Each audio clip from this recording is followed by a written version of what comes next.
Hi, Ryan. Hello, Rachel. How are you doing? Oh, I'm doing fantastic. I'm doing stupendous. I'm doing very well. I'm excited. I'm excited, as Big Kev would have said back in the day. Our Australian version of Billy Mays, Big Kev, he would have said, I'm excited at the prospect of talking Babylon 5 with you, Rachel. I'm excited. So, Rachel, we're doing a Babylon 5 rewatch, which means full spoilers, of course. We are going to be talking about everything in detail, so if people have not seen the show, what should they do, Rachel? What should they do if they haven't seen Babylon 5 and they're listening to this? Not listen to this show. Go watch the show. Yeah, go watch Babylon 5 itself and come back, especially when we're talking about this particular episode of B5. There's lots to spoil for down the line, so ye have been warned. We have a guest with us for this one, Rachel, but before we get to the guest, I want to ask the big important question. We'll get them to chip in as well, but we're the hosts, so we have to answer it first. Who would have said yum yum in this episode? Alyssa. Alyssa? You think Alyssa? Wow. I really thought the Pakmara was the obvious answer, but he is the real answer. To me, he's not in the episode much, but he has big YYE, which is Yum Yum Energy. Franklin.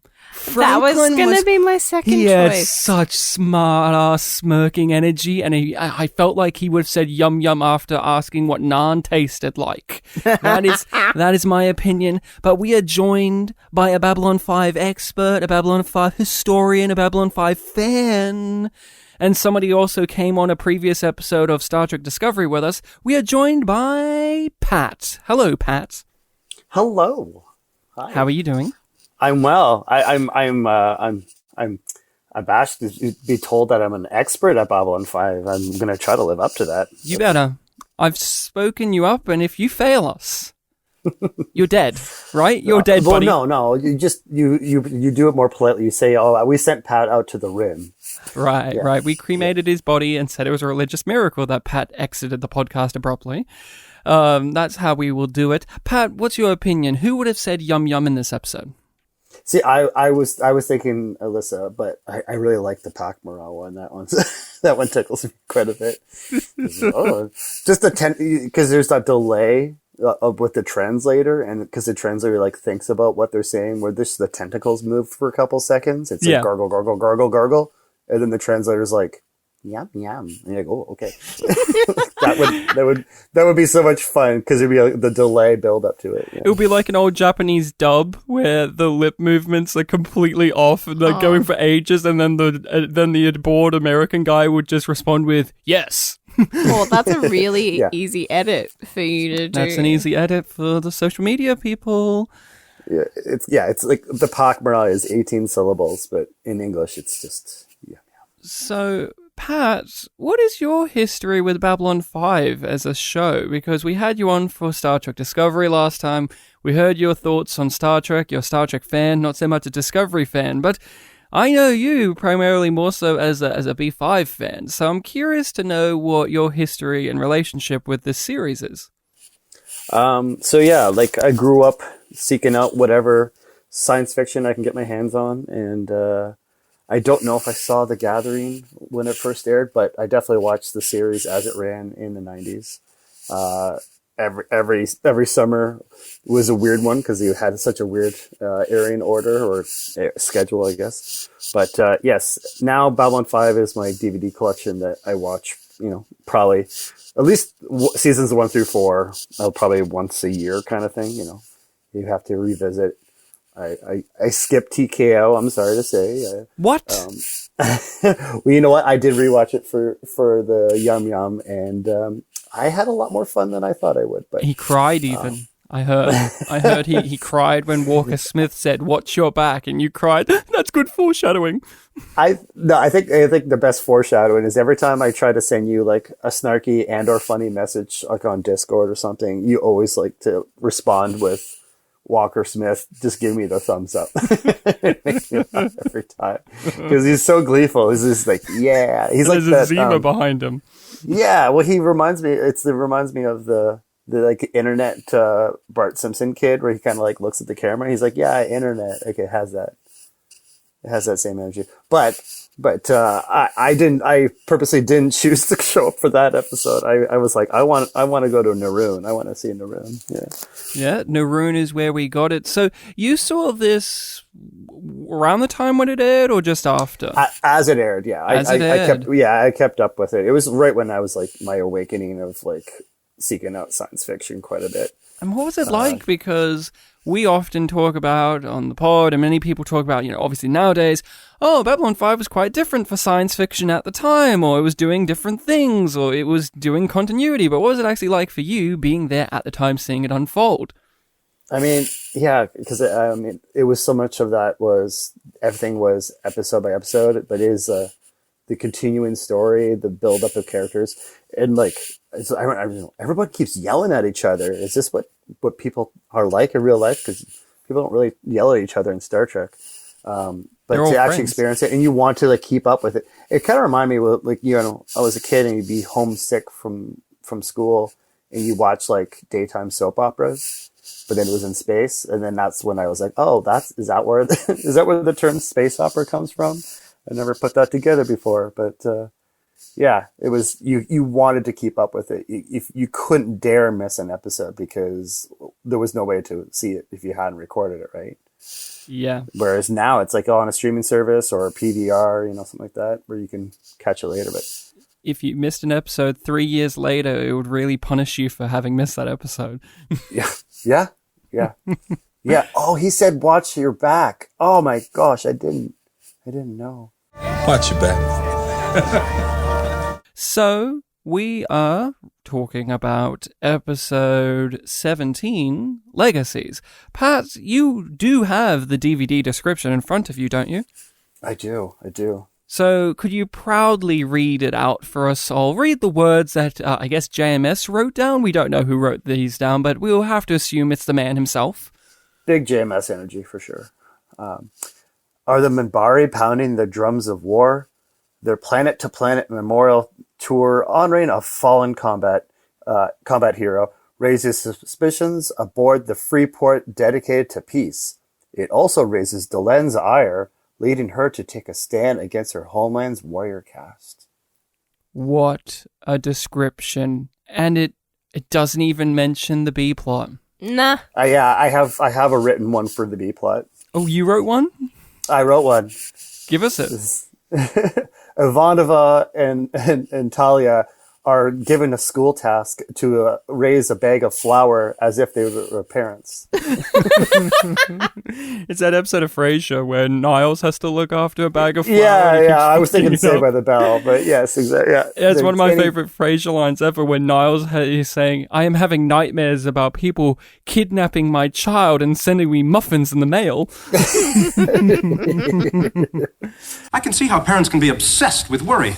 Last night, I actually had a dream. My flour sack was abducted and the kidnappers started sending me muffins in the mail. So I'll kick us off. I can't remember watching this episode for the first time anymore because I feel like I've always just felt the same about this episode where it's just solid. The B-plot, not so much. But I always watch this knowing that Naroon came back. You were very clear about that because you have a big love for Naroon. I've grown to have a bigger love for Naroon. That's the trick. It gets more and more each rewatch. I love my warrior boy. Yeah. So you don't really remember when you first watched this one, huh? No. You don't remember the wacky plot of the body going missing and then walking around going, is it the carrion eaters? Is it you, Natoth? No, you fuck around all the time. Is it you? I remember more, I think, the second or the third time we watched it when we were watching it with one of our ex-housemates. Mm. And he was just like, oh my God, I don't want to see stomach content. Weakling. I actually marked the episode down for not showing us the stomach contents happening. I would have loved to have actually seen Dr. Franklin having to burn those lab coats. Oh, Franklin! We should have had a whole Franklin B plot where he woke up this morning. He's like, it's gonna be a great day for me, and then hard cut comedy cut to, you want me to do what, Garibaldi? Yeah. that would have been great. Like he just walks in and sees all the Packmara, and he's like, What is this? He added an accent to the Packmara. Franklin's the only person. Richard Biggs is the only person to not say Packmara. He says it with a little accented inflection to it. He says like Packmara, something weird, and he's the only actor to do so, and I admire his balls to do so. Doc, just coming to see you. Any results on those tests? Yeah, I just got him back from the lab. Next time, you can do the stomach pumping of a Packmara. Had to burn 2 lab coats. Forget ever getting the smell out of them. A part of my relationship with this episode is on paper, I have a lot of problems with it. I think it's a lot of exposition. I think it's a lot of world building over actual narrative happening. I don't find the actual investigation or the actual mystery or the actual payoff all that interesting to watch, in all honesty. I don't care for the B-plot as much either, but I still really enjoy this episode in spite of all of those things.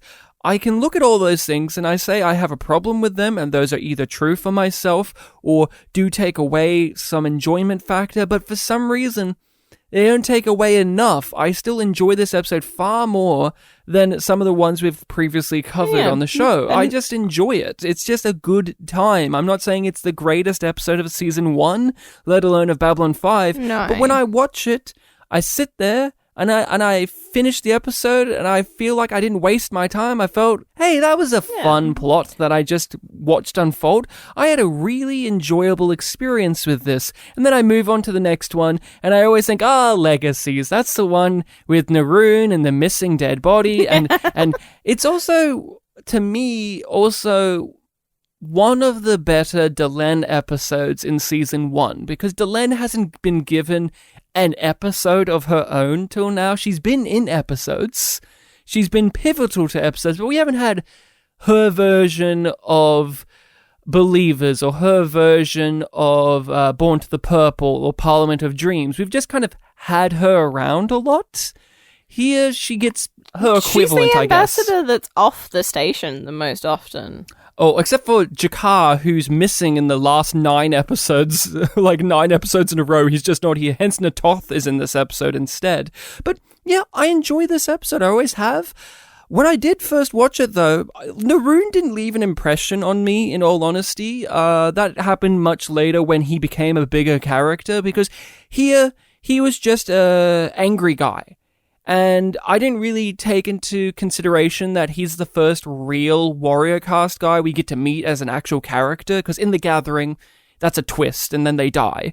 But here, he's the first real warrior cast character we meet, and I didn't appreciate that he didn't play it like Lanier, and he didn't play it like Delenn. He was a very different character, yet he didn't feel like he was from a different race entirely. He still had that kind of cold Minbari, higher than thou presence to him. But overall, over the years of rewatches, I've grown to really like his character and his placement in this episode much, much more. I think it's like you get this whole different aspect of the Minbari with the warrior cast. I don't think the idea of worker cast is even brought up yet at all. No, they're ignoring it entirely. They ignore it. I think it's either this one or is a recent episode they said there's 2 casts. They've said it a couple times in the first season that there's 2 casts. Yeah, after the first season then it becomes 3.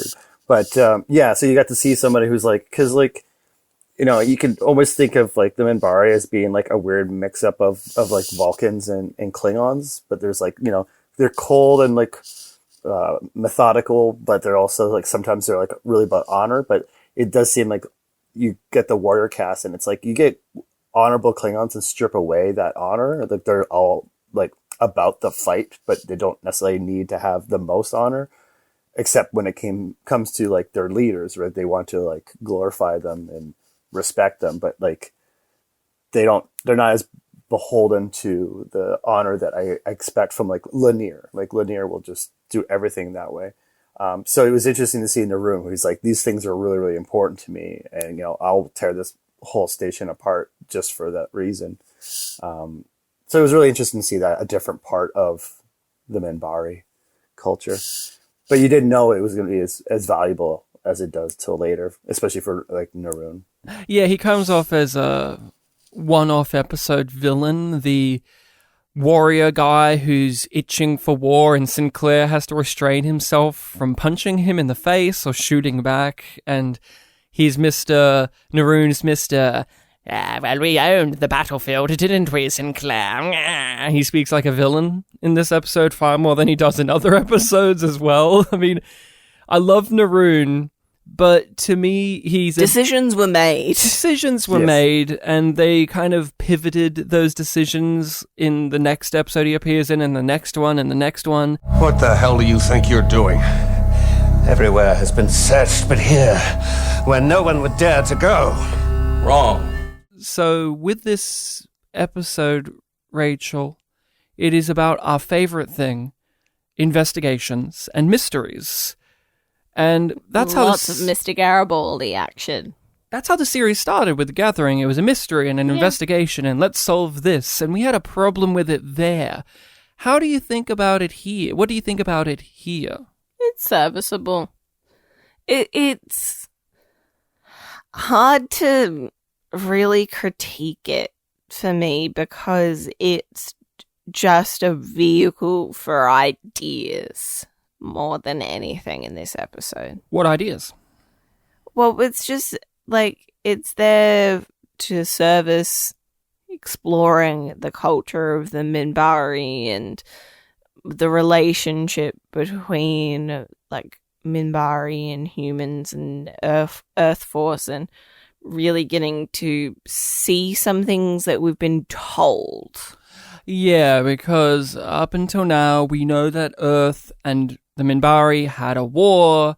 Delen's talked about it. Lanier's even talked about it. And we know that the warrior cast isn't happy with the way that it ended, and everybody is confused why it ended the way that it did. Yeah, and in the series thus far, that's just been a thing in the background, and we don't really have a lot of context to it, and this episode brings some context to it. It brings some things and details into the light for us, the audience, to understand.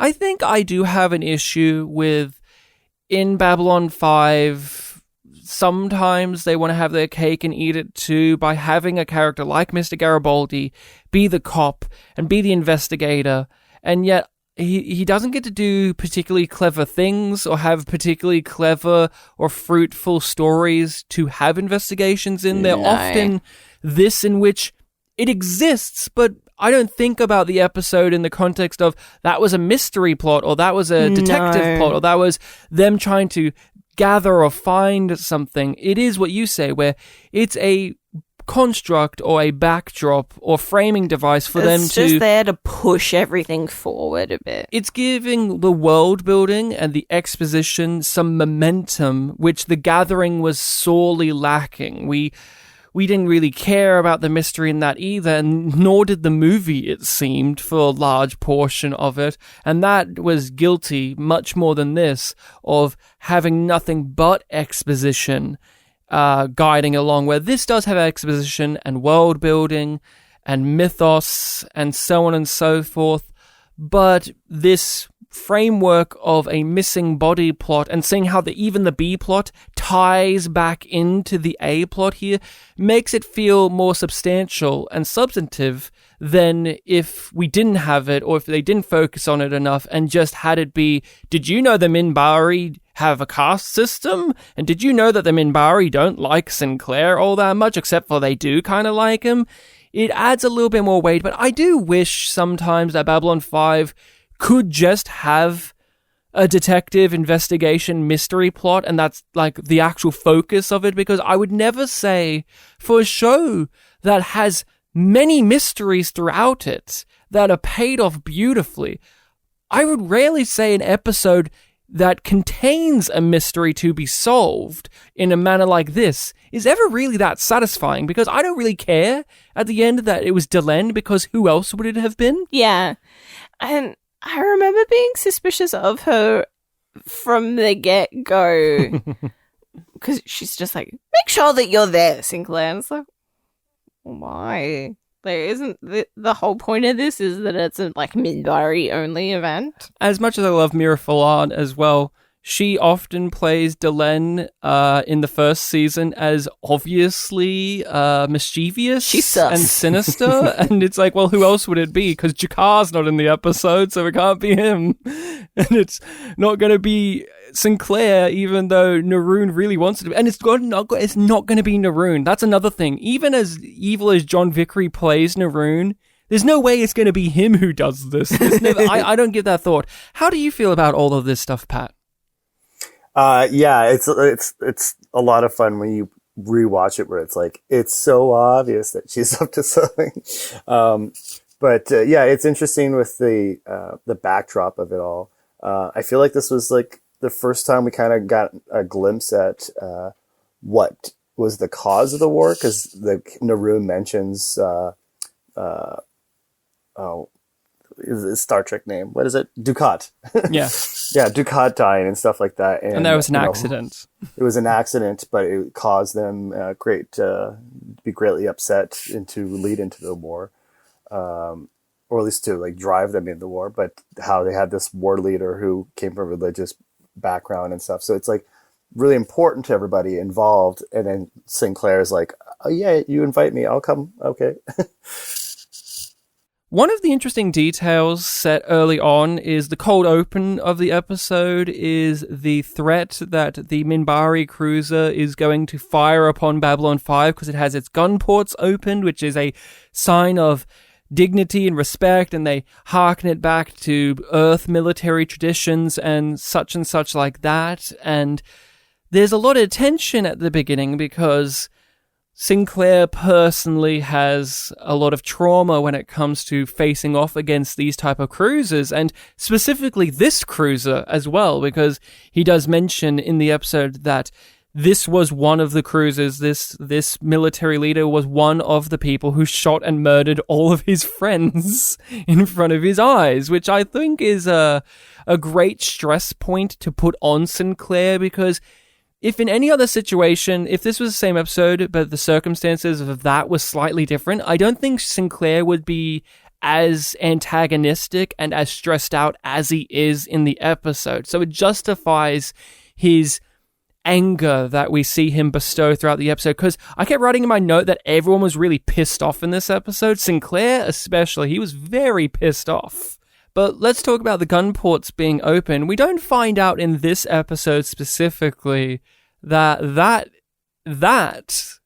is one of the events that caused the Earth Minbari war. Yeah, because the misunderstanding in a different context causes an entire war that almost wipes out humanity. And that's one of those things upon a rewatch we would all agree makes the episode even better, because we see that a good Commander Sinclair almost fell into the exact same mistake that caused the war in the first place.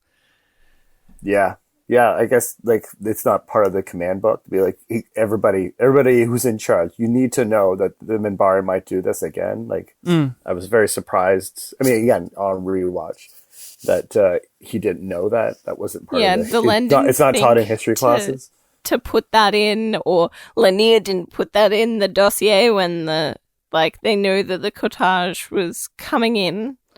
Yeah, I think a part of, and maybe this is season 1 not being fully tightened up with the continuity. As we say, there's only 2 caste systems, but I always got the impression that most people from Earth don't fully understand what caused the war in the first place, other than we shot first, rather than misunderstanding of symbolism and all of that kind of stuff. And the Minbari don't feel the need to fucking explain it to these lowly humans. That's Naroon's perspective on the matter. We are on a peaceful mission, Commander. Then why are your gun ports open? We have no interest in explaining our ways to you.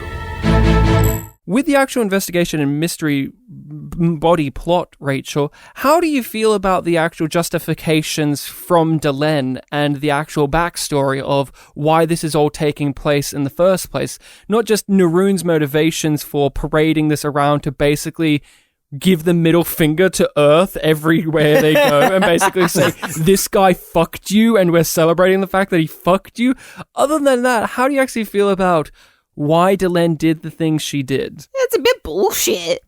You think? Yeah, like... You don't side with her? No, like, it's like, I understand why she did it, but it's still bullshit that she goes about it and the way that she does. She's like, I really thought that I could get away with this. I would just say that it was a religious miracle, but you had to do your job, didn't you?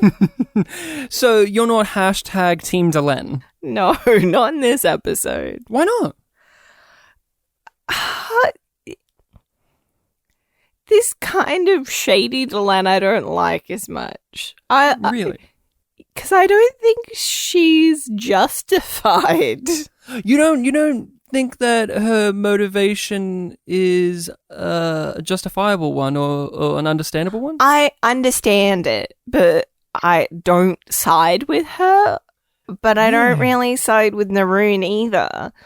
I'm just like, yeah, like, it's his family had control over his body, and his new family was that clan. The clan and it didn't makes respect his wishes. Yeah, like, it makes sense that everybody does what they do. But I'm just like, you could have just pulled rank on Naroon without stealing the body. Well, this is where I think Pat and I will teach you about production order versus release date order. Because, Pat, I'm sure you're familiar with what Legacies is when it comes to that, aren't you? No, I think you threw me a curveball. I'm not sure where you're going with this one. So, one of the interesting things is air date order for the first season wasn't in the correct order necessarily. So Legacies is supposed to take place after Babylon Squared, where Delenn is given the Triluminary device, hence she's able to use it in this episode to steal. And in that episode, she relinquishes her powers of the Grey Council. So when she's dressing down Naroon, she's bluffing. She actually has no power to pull over him. She has no rank, and she's not speaking on behalf of the Grey Council, actually. So she's even more full of shit than I thought she was. And that's why she acts the way she does. If she was full Grey Council Delenn, she may not even still be able to do what she wants to do, but in the order that we don't have that order. Babylon Squared takes place after this, so here is that thing, but this is an incongruity of the air date and the production because she has a device she hasn't been given yet. And if this was aired after Babylon Squared, we, the audience, would know even more so why she does it the way she does it with this secrecy. Because she can't pull rank, she can't pull power, because Naroon could actually call her out.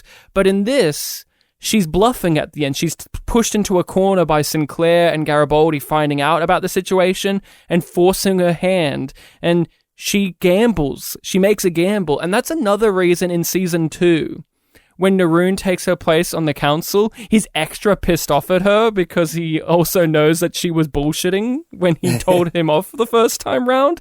So that is a weird byproduct of the episode where you, Rachel, will not be on Delenn's side and not understand how she does the things, why she does it the way she does because of the air date order. Would you think you would understand it or be a bit more on side of it if it was put in the correct order where she's having to pull it out of her ass and not be able to use her power? Feeling in the episode when she's like dressing down, I'm like, it doesn't feel like her power is ringing true. But at least she didn't pull out the grav ring again. No gravity rings. No gravity rings. But she used that to carry the body. Yeah, use that to carry the body out. That's a good one. She used all of her rings. Yeah. But when it does come to this, Rachel, I am very surprised to hear that you're not hashtag Team Delenn, because for myself, I thought she had a very sympathetic and understandable reasoning, because the most genuine and nice version of this character we see in season 1 is how she relates to other Minbari figures in her life. Later on, we'll find out how close Dukat was to her. We'll find out next episode about her good mentor, Dral. And we've had 1 or 2 other examples been talked about.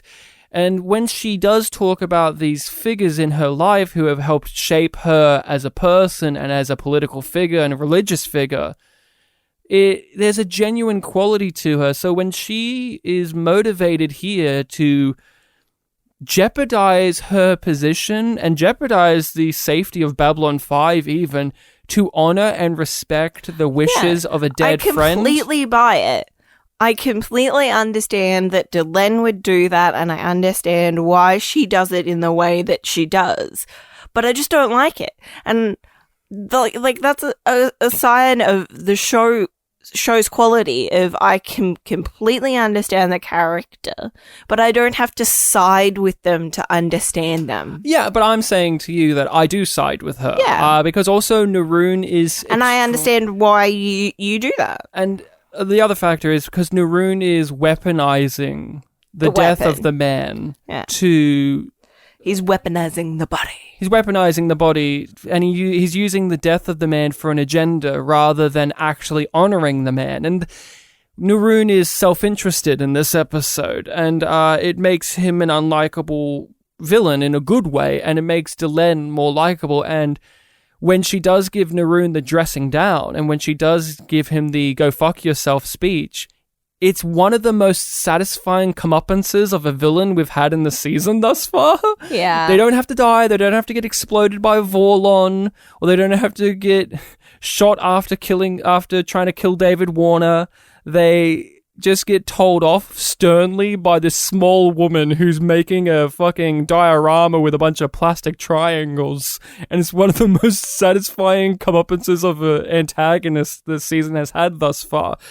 How do you feel about the revelation of why this plot has taken place, Pat, when it comes to Delenn's motivations, why she did so, and the whole backstory of the body itself?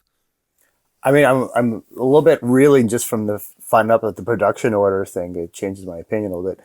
But I like what Rachel was saying, because it kind of makes me feel, when you find out all that, it makes you kind of feel like both Naroon and Delenn are both like the quote unquote villains of the episode. Like they're both, or the antagonists at least. So the comeuppance is a lot of fun, because it's like both of the foils are, they're attacking each other as much as they are trying to endanger Babylon 5 or get Sinclair in trouble. But yeah, I always thought it was pretty interesting that she was driven as far as she was to make sure that this guy's wishes were fulfilled, because he was of religious upbringing, right? Like it wasn't. So how did they phrase it? It was his house? It was religious? He was religious. A high priest. And then he chose to do the warrior cast. But then he joined a warrior's house? Is that... Yeah, during the war, he felt compelled to lead a warrior caste clan. Before he became a warrior of the Star Riders clan, Blemir was a high priest of the religious caste. The holy war against Earth forced him to become a war leader. He was a brilliant tactician, and he believed in the rightness of the war. He fought because it was a matter of conscience, but he never ceased to be a priest in his heart. Also, just like, well, we only have Delenn's word that this was his wishes at some point. We don't know when that may have shifted. Well, one of the great things about the acting is when she is dressing down Naroon. He's like, oh, yeah. The look on John Vickery's face when she brings this up of silent and regrettable, acknowledging that she's correct, that they aren't honoring his wishes. Mm-hmm. Yeah. You don't need the exposition dialogue. We just need John Vickery to express the majority of the episode, you're just like, oh, well, I'm like, well, I don't have proof either way. And then it's that scene after she's done all of this shit. And then it's just like, okay, well, yeah, I guess, of course, Delenn's going to be right, because she's the character that we're with. She's one of the main cast members. She's going to be the righteous one. Kind of. Mm-hmm. She's corrupt, but she's righteous at the same time. In this instance, she has justification. Kinda, yeah. But yeah, you were saying, Pat, about her actually willing to do all of this stuff and actually willing to put the station in danger for honoring the wishes of a friend. Mm-hmm. Yeah, it's like it speaks to like because when Naroon gets mad at her later because she's like grabbing that power by becoming leader of the Rangers, and like she is the type of person who's willing to do anything if she thinks it's justified. She might not think of the consequences as much. Like vote to have a genocidal war against another race. Right. Yeah. Like you don't realize how much pain and suffering she has caused in her decision. She she regrets some of them, but she'll always go with what she thinks is the right thing. Like she goes all in.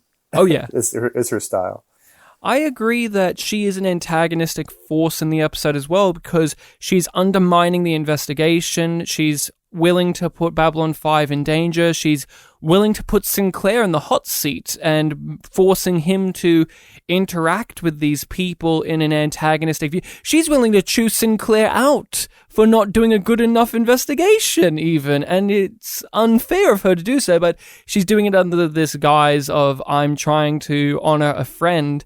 One of the interesting things I think about with the Minbari is their religion and their religious values, and that Delenn in the series, she's the religious character, she's the religious caste leader, she's one of the highest religious people in the Minbari society, and in this episode, I find it so fascinating and rings so true to events later in the show about how Delenn is willing to use religious iconography and miracles and stuff as excuses to do horrible things or to get away and do things and basically undermine the value of said things. She is willing to say the body disappeared and I'm going to lie and say that it was a religious miracle, and in a way saying that the religion is false in a way where we can just make bullshit up if it serves the purpose.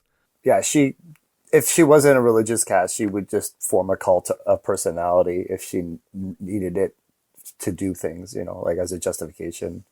Or not justification, to facilitate what her needs are, right? Like she would make up miracles if it served a greater good. If it served the greater good, and you can't help but think of Hot Fuzz, greater good. Shut up! I have a Hot Fuzz reference I was going to use later, so I'll put a pin in that. Yeah. Put a pin in the Hot Fuzz references. Yeah, for the B plot. Yeah, but that is also why when it comes back around to Naroon interrogating her, it's like, well, yeah, she is a bit cuckoo. She's willing to say all of her actions are justified because of destiny and fate, and I'm a religious person. Yet in this episode... I'm special. And I'm special. I'm the chosen one. And I'm a religious person. Yet in this episode, it is really kind of disturbing that she isn't afraid to mask her lies under that as well, and it adds to the grey nature of that belief she has of being the chosen one and has destiny if she isn't afraid to use it to lie and to cover up said lies. Like, how do you feel about that, Rachel, when we were talking before and we were making our notes about what we were going to talk about, and we both talked about, like, let's talk about how Delenn shows us that the Minbari religion is a manufactured religion. Yeah, your notes go through like all of these different things, and one of them just is Minbari religion is false. Because isn't it? Yeah, and I was just like, all of this can be simplified down to the Minbari are fucked. A rift between the religious and warrior castes began when our warriors were ordered to surrender. If what happened to the body were to become general knowledge, it would further that rift. When it comes to their religion being a construct, Rachel, I'm not just using the example of Delenn lying by saying a religious miracle took place when it actually didn't because it would serve my purpose. Valen? Valen Are we getting exists. Valen? Yeah, she knows Valen. He's next door. He's next door, and she's grooming him to be Valen in minor parts. How do you feel about all of this stuff, Pat, when it comes to the Minbari society and culture? Do you like the proposition that the Minbari culture and religion is just this elaborate manufactured thing? Because in the end, Sinclair knows how the Minbari work and goes back in time and creates the whole entire religion so that they can be where they need to be in his timeline.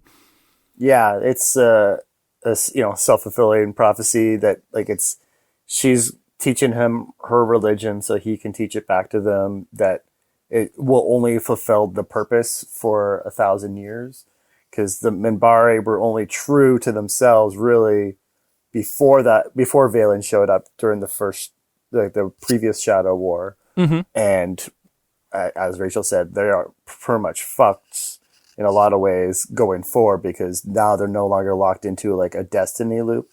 We know that the Shadows attempt to change the timeline because they realize that Babylon 4 is important, but I have to imagine part of her being like, I'm willing to put everything in danger for this one because she knows it'll work out because he's going to become Valen. I can't screw it up because I know it works out because he's going to go back in time. Yeah, he's not going to die, so... He's not going to die. Yeah. I'll make sure he won't. I know that Babylon 5 is okay at the end of this, so, Well, he's here, at least. But, how do you feel, both of you, about the statement Babylon 5, the series, is making about religion when it comes to this side of it, where we are presented throughout the first season that the Minbari are the most religious people that we know in the show, and Lanier is the most devout religious person we know. And there's that when you get presented that, there's that idea of, oh, well, they must, I don't know how to describe it. They must be right in some way, or the show must believe that they believe these things. But then we're presented this entire big backstory where one guy called Jeff decided their entire religion would be built around what he knows from the future. Yeah. Meaning that everything about religion is a manufactured bullshit false thing. Or do you think that's what Babylon 5 is saying in any way when it comes to this aspect? I think it is just a reflection of religion is a creation of people to explain their experiences and their world. Yeah. So Delenn is just recreating that through it of well, the body has to disappear, so we'll have this justification for it. I don't know. I don't see it as a full condemnation of religion in general. I think it's just an acknowledgement that religion, like any other aspect of society, can do good and can do bad, and can be manipulated by those in power. They find purpose and guidance through the religion, whether they know it's bullshit or not. It still gives them purpose and guidance. That's the drive of it, right? Warrior Cast, it gives them purpose because they go fight and hurt people. That's what their drive is. And Religious Cast is guided by the fact that we need to give religion to the world, or spirituality. So it gives them all sorts of, I would say excuses, but it just reasons to act the way they do. So I don't think it is a condemnation of religion per se. It's just what makes people tick, what makes them get up in the morning. And it might just be well, in my religion, I get up in the morning and I have to do a ceremony every day because that's what I was taught and that's what keeps me going. And I think that's maybe where Delenn sits, is I'm fulfilling something and that's enough. So I don't think it's a condemnation. I just think that's how people work. Yeah, it's more about the power of faith than the truth of it or not. It matters what you do with it. I do think there's a level of condemnation, though, because once Sinclair, the man himself, goes back in time and leaves, and we're already seeing it here, the constructs of their faith and the stuff we're talking about is causing massive societal issues and problems. People keeping these truths and people doing these things. But look, I think on a basic level, if you found out as a devout Christian that for a fact Jesus was actually a false prophet that was put there so that they could write the book on how you have to behave for the rest of your life, you wouldn't be very happy about that necessarily. You thought he was the son of God. And that's where I'm talking about, where, in a manner of speaking, the entire Mbryo religion and the belief of the human soul is there so that they don't exterminate the human race in a holy war, because they find out that they have the human soul, which is actually just human DNA. Yeah. Yeah, that's a good point. And that is why I say, but that's the thing, Babylon 5 is very good when it comes to religion. It's very pro-it and very anti-it, because it is written by a former Catholic who's an atheist. So he understands that there's values to religion, but he doesn't necessarily have them himself. And that's what makes it so interesting. And that's what I love about this episode is we're seeing the conflicts between two people, the religious person who's using the spirituality as an excuse to do horrible things, and we're seeing the warrior guy who's using pragmatism to do horrible things as well. And it's showing us how, at the moment, just these two caste systems that exist operate on completely different levels, but are willing to do the exact same behavior, which is justify their selfish needs or their motivated needs via their caste system ideologies, which was only created because Sinclair needed things to happen. Yeah, it's the dangers of a stagnant society as well. That is why I find the whole Mbryo thing fascinating on a rewatch, and to dissect it and go, is it good? Is it good that Sinclair went back in time and wrote the book on how they have to be? Because what we love about Naroon, to talk about Naroon, is, to me, his character arc is learning that you don't have to be one. You can be a warrior whose heart is religious. Yeah. But that's not how the caste system exists currently. You're not allowed to. Yeah. You're not allowed to do that, because Sinclair needs you to be one way so that you don't eradicate his species in the future.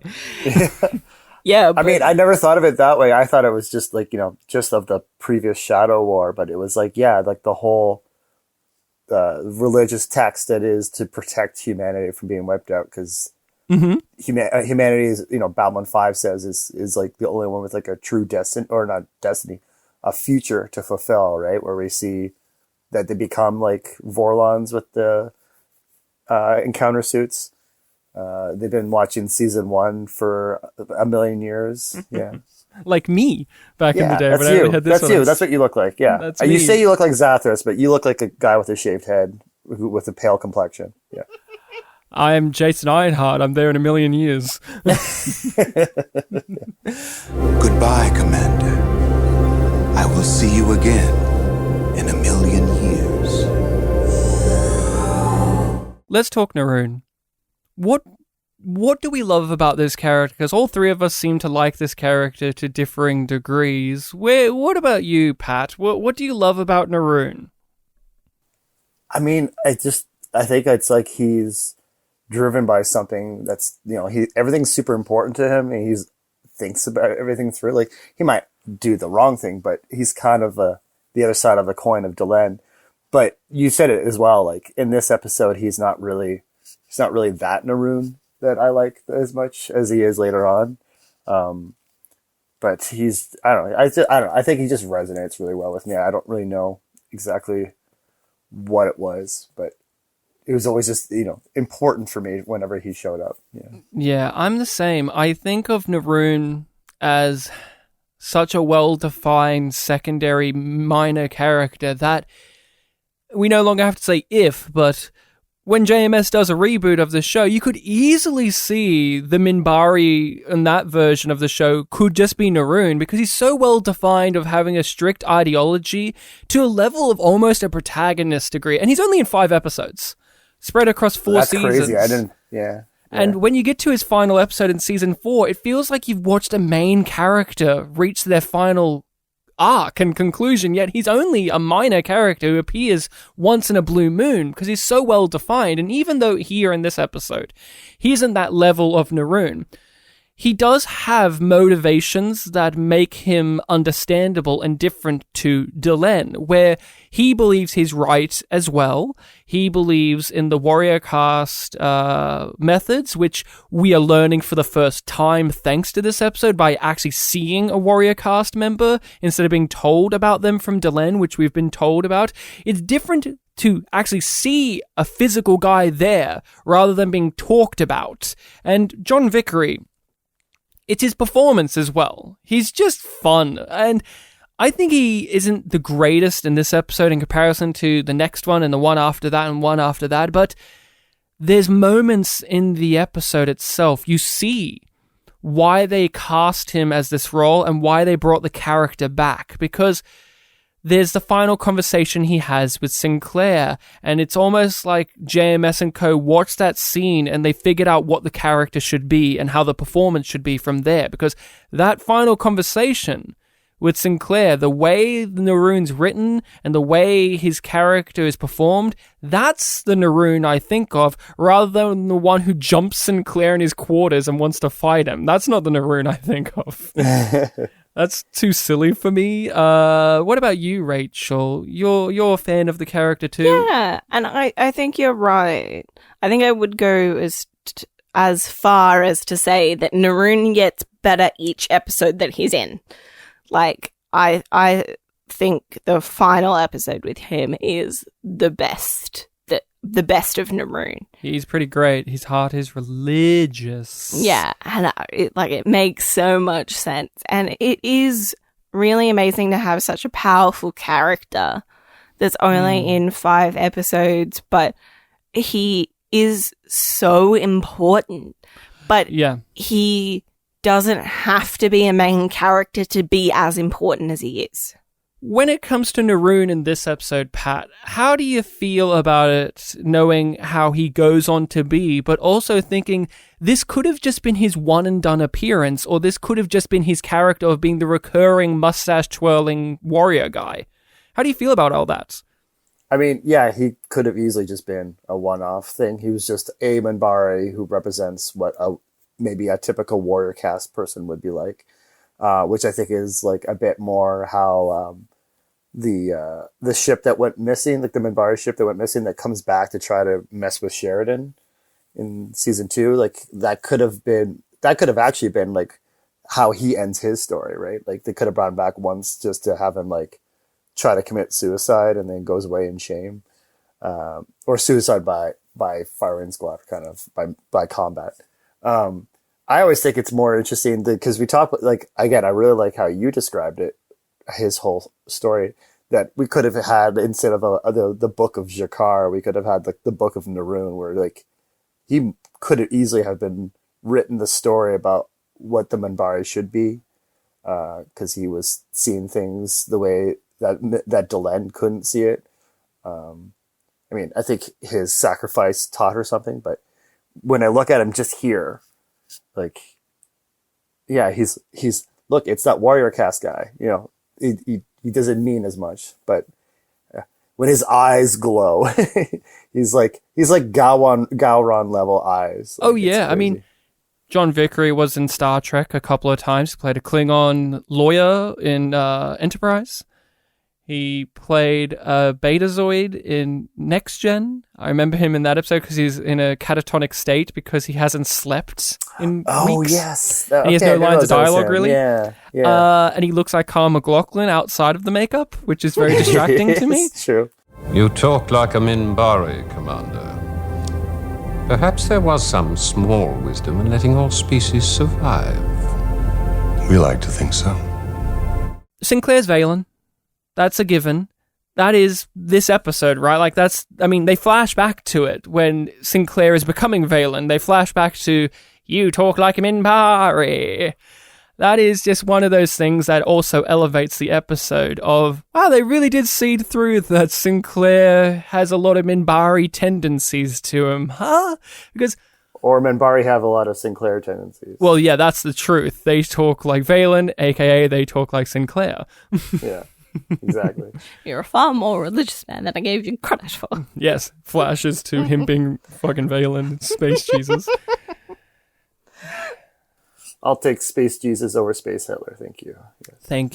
Thank you. But that is a cool touch, and it's ironic that it's Naroon is speaking to him about that, and he says it in a way where he's saying it naturally, but when Delenn says it, she knows the information or has an understanding of his fate. Naroon doesn't, and he just comes to that conclusion naturally, which makes it much more fun foreshadowing when you rewatch it. Because, yeah, it's cool that we rewatch the first season and we know that Delenn knows and she's saying we were right to choose you and right about you. That's cool, but to me, this is far more effective because Naroon naturally came to a conclusion that us, the audience, is coming to as well. Thus, when the payoff does happen, it feels like it has been earned because even other characters who aren't the ones in the know kind of gathered it themselves. It's just that basic thing of a mystery is way more satisfying when you can rewatch it and go, all of the clues are here. And it was all there for me if I could piece it together. Mm-hmm. And that's Naroon's experience, but that's very different than Delenn's experience with this. Bad foreshadowing is in this episode too, though, because the episode literally ends with a boring-ass bad character saying, Delenn has a word in her head called chrysalis? Like, oh, God. Pat, come on, you and I are B5 fans, but we're not blind. There could be bad foreshadowing shit in this show too, right? And is that a bad example? No, it's a pretty good example of a bad foreshadowing. I also like the vocab explanation. Like, I think that's like a cocoon. He's pretty sure it's a cocoon because she's 14. She doesn't know what a chrysalis is. In all fairness, Babylon 5 taught me what a chrysalis is. I didn't know what one was either until I watched this show. Yeah, that's fair. Yeah. But also she could have just been like, that's a word. Let me go ask the Babcom to look it up for me. Well, he's already done that with satai. Yeah, that's true. That's true. But it's not even a borrowed word. It's just chrysalis.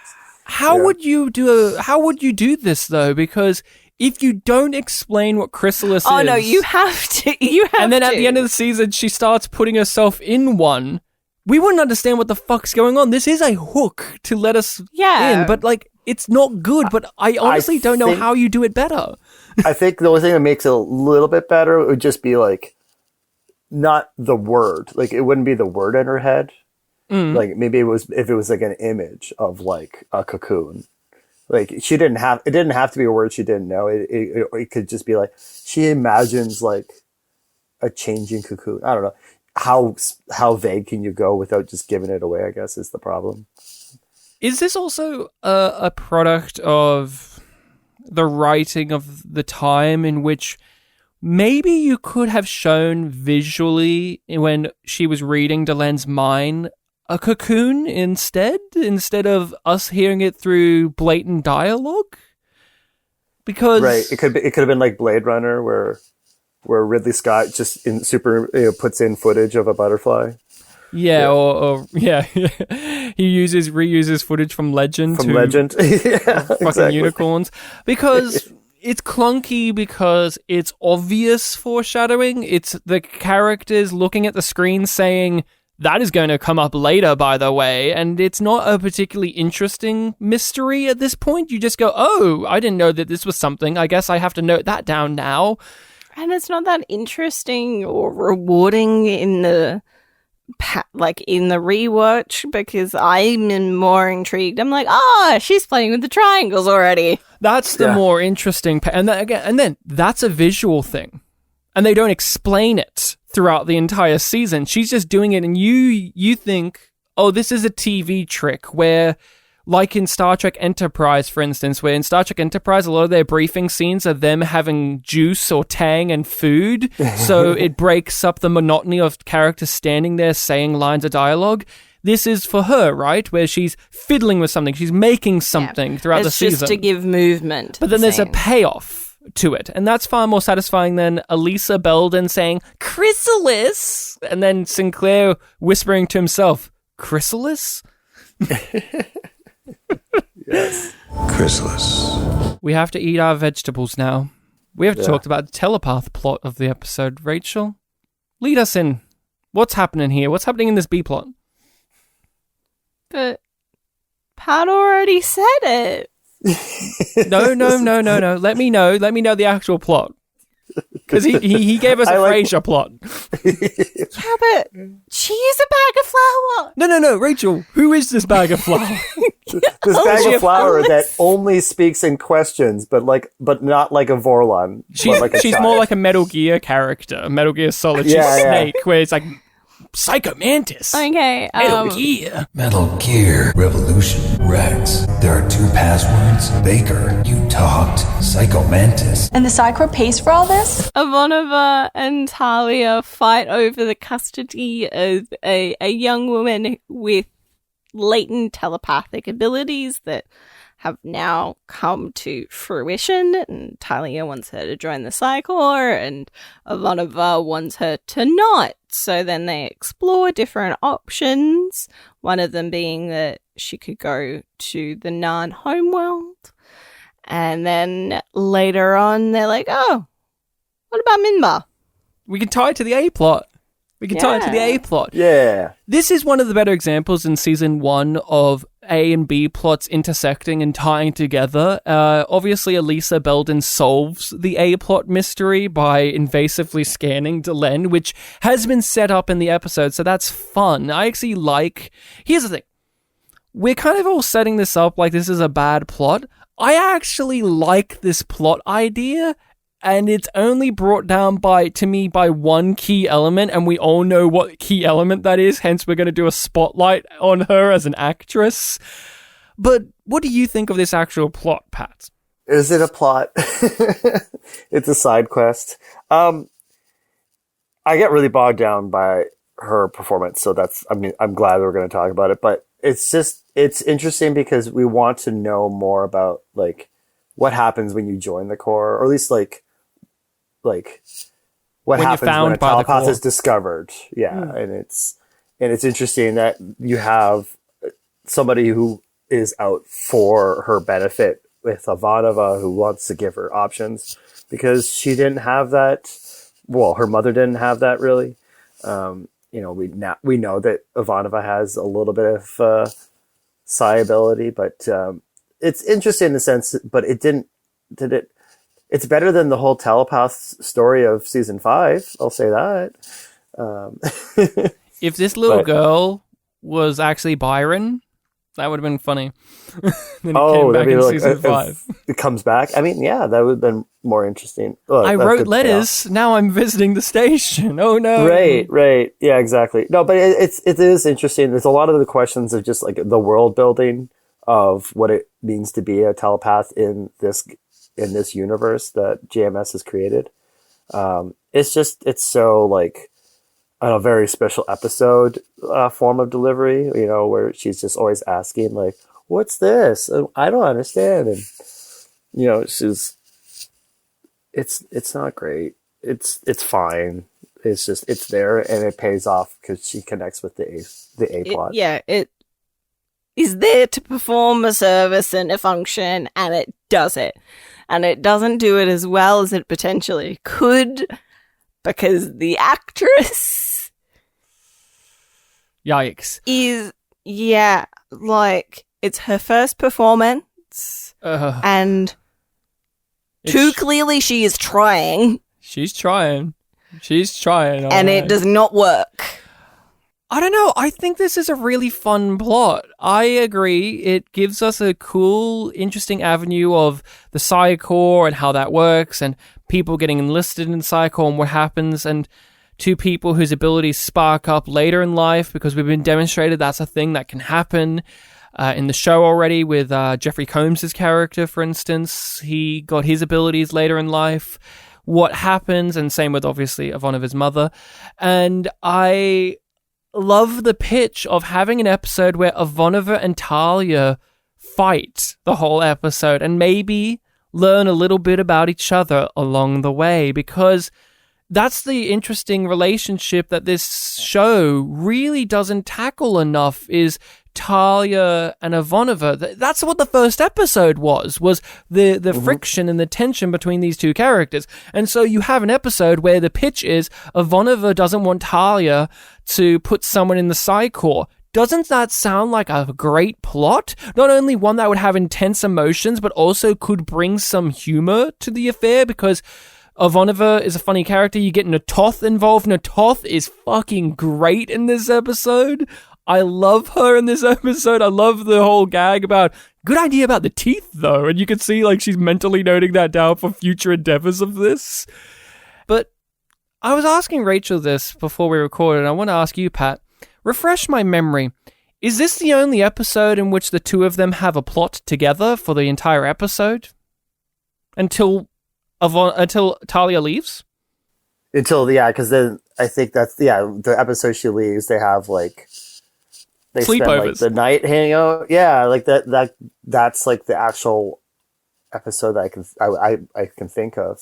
Yeah, there's that might be the end of an episode where Talia hangs out with Ivanova, and Ivanova's like, take off your badge. But they don't have a plot in that episode together, right? Right. Yeah. No, you're right. I think you're right. That this is, like, the episode that they have from beginning to end, other than the end. So, when we do get to Talia leaving the show, a lot of the emotional impact that Ivanova and Talia have in this episode hinges on this story, because this is the only time in which they interact for a full episode and actually have a dynamic until then. Isn't that weird? It is weird. I wish that like one of the Drazies gave her a green scarf, and then they just like rehash it out there. Yeah, I don't know. But that is very weird, considering how much upon rewatching, especially how much value I put into their relationship. I mean, we all build it up of what it could have been. You know, if JMS was allowed to write the stories he wanted to write in the 90s, and if the actress had married Jerry Doyle. Jerry Doyle, yeah. And also got a better gig with NYPD Blue, because that was also another factor. That was it. Yes, okay. I knew it was like some crime show.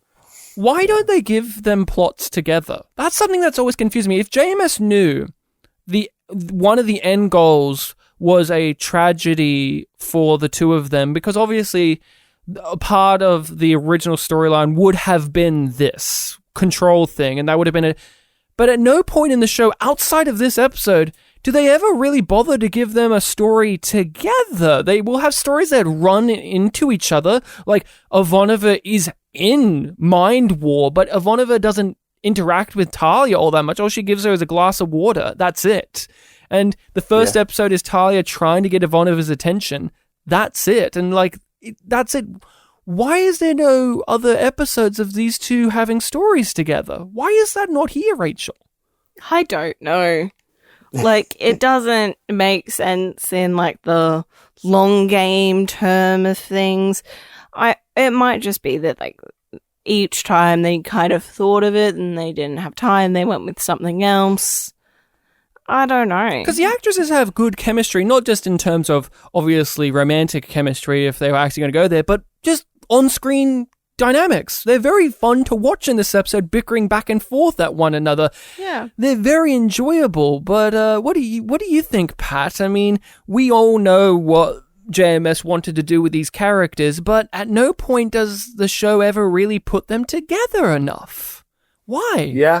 Yeah, I don't know. I mean, I really don't know. I think that it does speak to the frustration that the actress must have had why she left, because they weren't really doing anything with the character well enough anyways, and to give her that time and to give that time to be shared with Ivanova, it's almost a miracle we got this episode. Yeah. I just don't understand, for a show that has such dedication to even the small players like Naroon, it's almost as if they never cared about Talia as a character, yet there's a big hoopla about how she left the show, and if she stayed on, we would have given her all this amazing stuff, and look how we ended her story with this twist and sadness and all of this stuff. Yet when she's here, she's barely here for a start. And when she is, she's in plots by herself where other characters have to fix it for her. And this is the only one where really her and Ivanova get stuff to do. This is the one where all the fanfic get their images from, for fuck's sake. Yeah, other than the sleepover. Yeah, other than the actual final episode where she leaves. Yeah. This is the other one because they both have very butch haircuts in this episode. Tully's hair is really weird in this episode. She gets a fringe at the end. For some reason. She gets a fringe she got a haircut in between. Yeah. I remember, when I rewatched this episode for the pod, I was like, her hair is weird here. What? Like, what just happened? Yeah. I don't understand. I understand why the actress left, but I don't understand why the show never used her. And I think a byproduct of the show never using her is a lot of her episodes are her on her own in a way where it feels like the show is always reintroducing us to her as a character rather than expanding upon an ongoing arc. Because another thing is, when you watch this episode, do you ever think about the fact that she has telekinesis? And that's a secret she's hiding? Because I sure don't. Yeah. Until she mentions Jason Ironheart, and then she's like, don't you mention Jason. It's like, oh yeah. Remember that? And then she just unprompted starts talking about having sex with another telepath. Like, we get it. If you bring up Ironheart, she'll always bring that up. Yeah. Yeah. Have you ever wondered what happens when telepaths make love, Commander? No. I asked you to pass the sugar with your telekinesis. That's all I wanted. Do you know what it's like when telepaths make love, Commander? Psycho Mantis. It's time to spotlight the actor that we all know we had to spotlight. People are crying out, why not John Vickery? Because he comes back. We can talk about him later. We need to talk about an actress who I think is so interesting because in the B5 community, she is the most infamous, I would say, guest star performance. We are talking about Grace Una, if I'm not mistaken, who plays Elisa Belden. Am I wrong to say that she's one of the most infamous, Pat? I think that's pretty accurate to say that, because it's like, I forgot, but I immediately remembered all of it as soon as I saw her. I had that scream in my head before she did, and it was her just asking all of the questions that she asked the whole episode all at once, shouting in my head. And your dirt on your face because you're homeless? Yeah. She's apparently like a really good pickpocket, but she gets caught pretty quickly. By like the guy who runs the shop, that he's like, hey, thief. Like, I know that guy from a million things. I wish we could rather talk about him, but no, we have to talk about her. Yeah. I wish we could talk about that guy instead of the main force of the B plot. He's also like, I know he's been in Star Trek and he's been in so many things in the 90s. I just, I don't know who he is. He's a character actor, but no, the screams call out that we talk about her. I feel like she's supposed to be like 14, but I feel like the actress is like 20. So she's like, how do I convey 14-year-olds? I just ask questions as like up, what's it called? Like up voice inflection. Or vowel? Up. Yeah. Just the inflection that she uses. Like, what's that? What are drugs? Why is Psychor? Like, it's just so cold and alien. Yeah. It's like I'm not an actor, so I don't want to like be mean about it, but it's just, it stands out compared to everybody else in the episode so much that it brings an infamous status. Yes. Yeah. Like that's it. Like, it's just not good. And it's like, it's her first role, but really, you cast her? Like, what did she do in her audition that made you think that she was going to be able to carry this plot? Because that's what the character is meant to be doing. I'll tell you. I've watched Star Trek, so I can tell you. And this isn't to be derogatory. She's cute. That was it. A lot of Star Trek plots with kid characters or teen characters, they don't give a shit if the acting's good sometimes, because it's hard to find a young actor who can be good.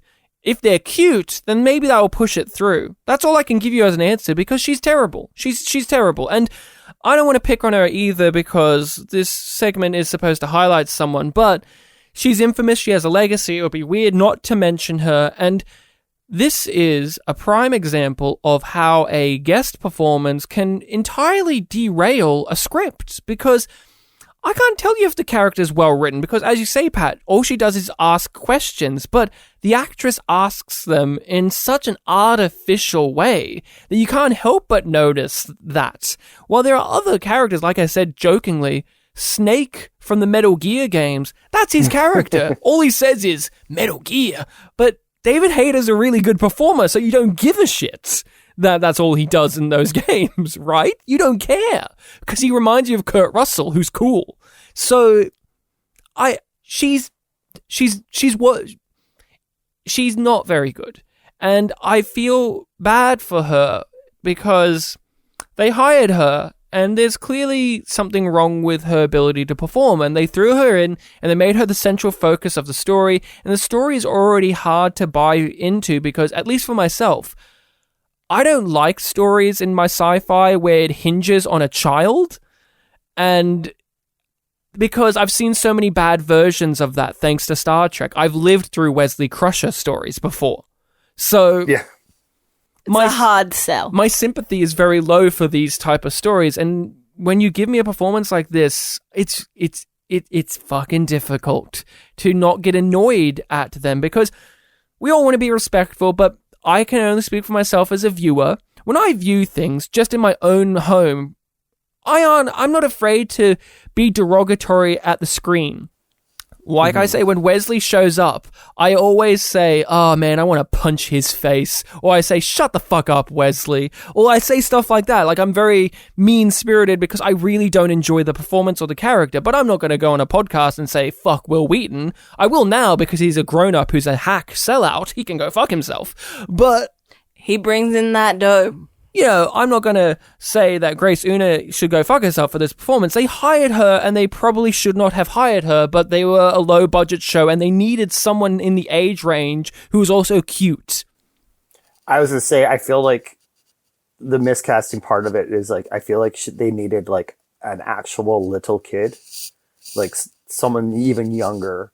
Because then you would have maybe been more forgiving. I feel like she was just old enough, no matter how cute of a kid she might be, but she was just old enough that you're like, you should know better. The kid in Believers was so much better. Yeah, he was. Yes. Yeah, in Believers, that episode. Yeah. He was a good performer. Yeah, and he actually worked as a child and carrying that plot. Babylon 5, even in minor roles, gets better child actors. In the ISN episode, when we get the Psy-Core ad with little Johnny, that kid's a great kid actor. We've seen him in Star Trek be a great kid actor in the episode where they're stuck in the turbo lift with Jean-Luc Picard. So the one who like, I grew mold. yeah, right. So it's not like B5 isn't capable of getting good child performances either, but like you say, she's old enough where I couldn't tell you how old the actress is. It doesn't tell me her age on IMDb. I couldn't tell you. Like, I didn't know if she was actually a teenager or if she's my age or 20. I don't know how old the actress is. So I don't know if I should be less forgiving or not when it comes to her. What happened? I peeked into her mind. I know I'm not supposed to, but... What was it like in there? Cold. Ugly. Alien. It's not like looking into a human mind. It felt like I was falling into something terrible. This was her first acting role on, according to IMDb, when it comes to TV and film. It's a show. It's a big sci-fi show. Like, it's a weird sci-fi show with all these crazy things going on. She's gone on to do a few more roles since this, and then disappeared. 9 in total. So this aired in 94, and her last credit was something that came out in 2000. And I'm curious if she knows what her legacy for the fans of this show is, and how that makes her feel if she does know. I'm always curious of where these actors out are. There, hopefully living her life, I can't find any... being happy with whatever she's ended up doing because it appears that it's not acting. Yeah, but I always find it curious when, for both the good and bad performers of this show, I always wonder what it's like for these actors who, this was just a week for them filming, and 25 years ago or whatever, and they've moved on. I'm curious what it's like for her, because, Pat, we've said it, she is heralded as the worst performance in the entirety of Babylon 5, which is a show that has many bad performances in it. Yeah, I think just especially because of the line count. Like, there's probably maybe as bad of a performance, but that's like a character who has like one line, as opposed to like a petulant child, I guess, for a whole episode. She outdid Jinxo. I like Jinxo. But I think because he is an adult and he's supposed to be funny, or like, is he? You're supposed to laugh at him. Okay. Yeah. I think that's why I think I like him in that sense. But here, like, I'm not supposed to laugh at her every time she asks a question that's like, "What's that chrysalis?" But no, my other Hot Fuzz reference was like, I imagine she's in some small town where they like the town council is always like, oh, we really would like her to be in the local production of Romeo plus Juliet. She was in an episode of Babylon 5, I hear. Like, that's her credit. And then, yeah, that kiss was the most believable part of the performance. Yeah. I did find out an interesting fact. I watched the scene she's in her last performance, which is in a Nicolas Cage film, Gone in 60 Seconds. Oh, I have seen that movie, but she is in a scene with Emerson Codd from Pushing Daisies. That character is Emerson Codd. Mm-hmm. Chi McBride? That's the actor. She's in his scene where we cut to what he's up to now, and he's a driving instructor, and she is a character called Jenny, apparently, and she is an Asian stereotype in which she cannot drive and does not speak any lines of dialogue, but it's clear that she cannot speak English, and all she does is cry hysterically, and I watched the scene, and she's terrible in that too. She's terribly perfectly cast, though. Like, maybe it works like in the full context of like a humorous scene, but like I watched it knowing who she is and watching her performance. I was like watching how she's clearly not obviously crying and it's all fake, and so I was laughing at that. I'm like, here's my hot take. It's so funny seeing her as an adult in that. Like, she's much more of an adult in that she has longer hair, she's aged. The weird statement to make is her face grew out. She has such a tiny face in this show, and then her face grew out to the rest of her head, and so she looks like she has a normal proportioned face, but in this, her face is so small. But it makes you look back at this episode of Babylon 5 and being like, it's so tiny. Yeah, my face is so tiny. Interesting. I think I want to go the rest of the way by myself. Goodbye. What do we want to rate Legacies? Out of our impervious system of rating, which is Yum being bad and Yum Yum being good, I will kick off. I think this is a Yum Yum. Yum yum. It's a yum for me. Yum. It's just not that good. Like, it's good within the context of the show, but as an episode, I'm just like, yeah, it does its thing. I can't believe you. How could you have done I have to give some yums occasionally, Ryan. I can't give every episode a yum yum. I know, I won't hold you accountable for your ratings. That's always unfair, because if I did that, then I would be like, well, you gave this Discovery episode a yum yum, but you're not going to give this Babylon 5 episode that? You motherfucker, how could you have done this? I can't believe you've done this. But I can't believe you've done this. Pat, take us home. What's your rating for this? Yum being bad or yum yum being good? She might have swayed me. You're fucking kidding. Because maybe I should have gone. Again, Naroon, but this isn't my Naroon. Instead, I get a child asking questions. I think I give it a yum. Yum. I wasn't wow. I'm totally blindsided by this. Rachel, please calm my nerves down by telling me what we're going to be watching next week on Babylon 5. On an all-new Babylon 5. We are moving on to episode 18 of season 1, A Voice in the Wilderness, part 1. It's barren and uninhabited. That's what station members think, until They finally explore the strange planet nearest them and find it's a threat to their survival. One thing that I want to add is that this episode in particular used a bunch of CG shots that include the planet in it.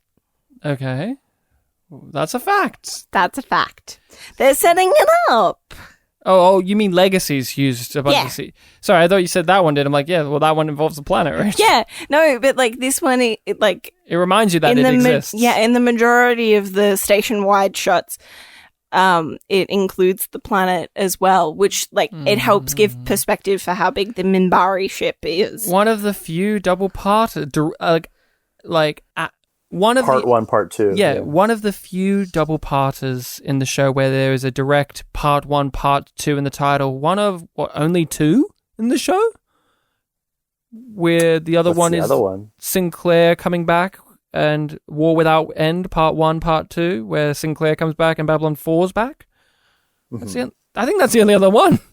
I wonder why they did that. We'll talk about it next week in depth. Pat, it was such a pleasure to have you on talking about B5, showing you around the station of YumYum5, letting you see our lovely delicatessen, letting you see our lovely vineyard, letting you see all of our lovely, lovely things. Oh, look over there. There's a thief. Thief. Get out of here. I didn't see the thief. I was too busy hitting dingers in the baseball field. Yeah. I can't believe there's a baseball field on Babylon 5. They talk about you can't have coffee, but we can have a baseball field. Oh, it's the sport everybody loves in the world, not just in America. This is true. So thank you, Pat, for coming on and talking Babylon 5. It was such a pleasure to have you on talking about a show you like rather than Star Trek Discovery. But if we ever have a good standalone Star Trek Discovery episode again in Season 4, I'm sorry, that sentence is incorrect. That won't happen.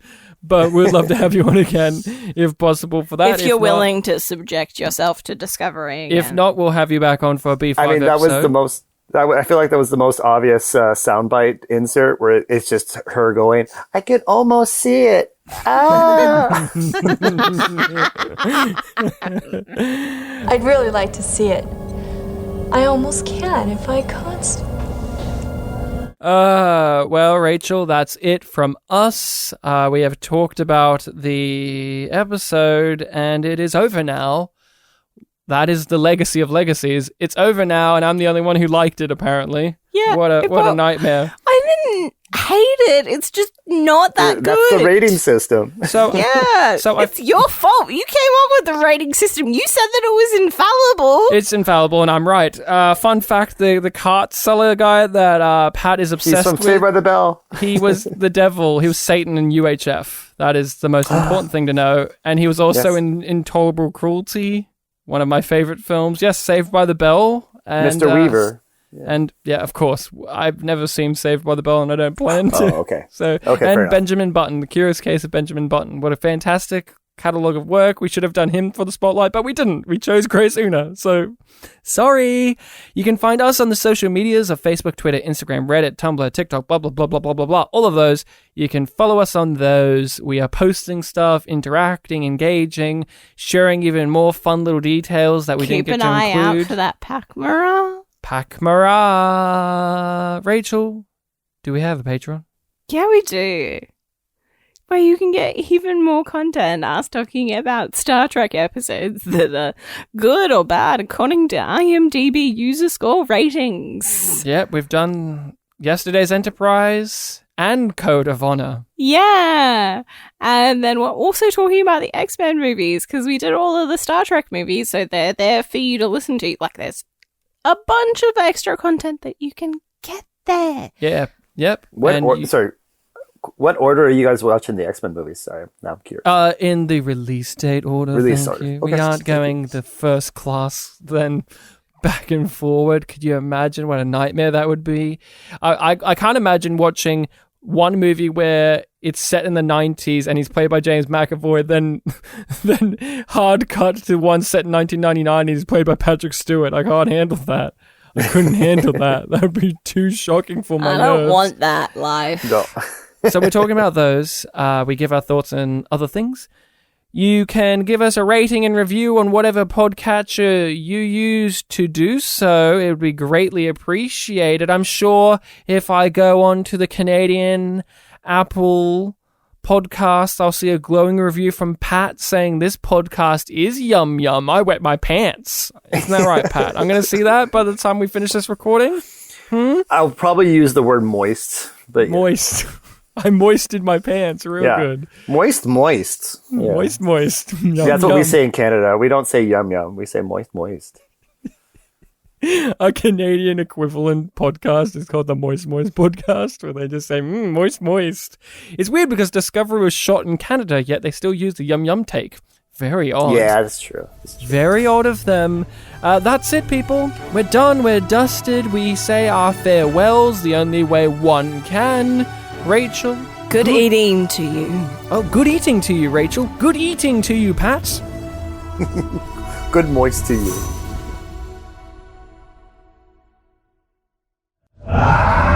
Mr. Cannibal!